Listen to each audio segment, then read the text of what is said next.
সুনীল গঙ্গোপাধ্যায়ের লেখা কবিতা কেউ কথা রাখেনি। কেউ কথা রাখেনি। ৩৩ বছর কাটল, কেউ কথা রাখেনি।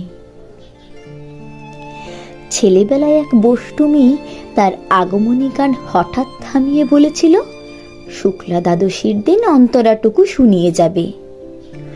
তারপর কত চন্দ্রভুক অমাবস্যা চলে গেল, কিন্তু সেই বষ্টমী আর এলো না। 25 বছর প্রতীক্ষায় আছি। মামা বাড়ির মাঝি নাদের আলী বলেছিল, বড় হও দাদা ঠাকুর, তোমাকে আমি 3 প্রহরের বিল দেখাতে নিয়ে যাব।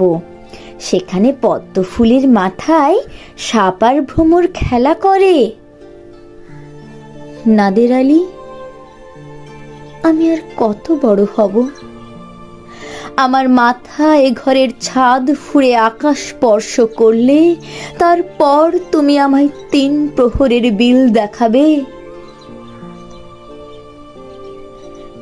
একটাও রয়্যাল গুলি কিনতে পারিনি কখনো। লাঠি লজেন্স দেখিয়ে দেখিয়ে চুষেছে লস্কর বাড়ির ছেলেরা। ভিখারির মতন চৌধুরীদের গেটে দাঁড়িয়ে দেখেছি ভিতরে রাস উৎসব। অবিরল রঙের ধারার মধ্যে সুবর্ণ কঙ্কন পরা ফর্সা রমণীরা কত রকম আমোদে হেসেছে। আমার দিকে তারা ফিরেও চায়নি।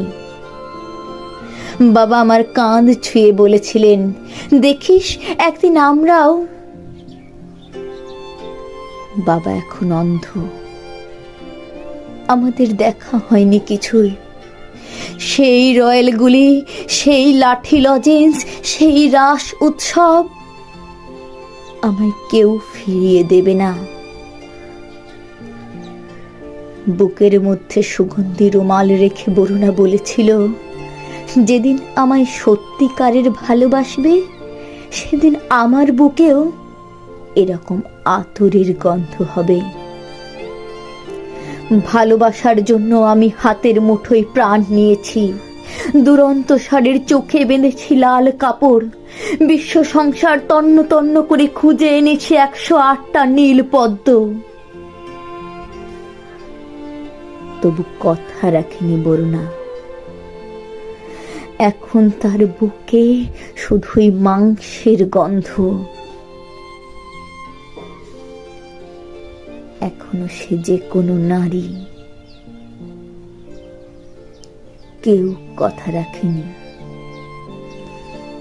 33 বছর কাটল, কেউ কথা রাখে না।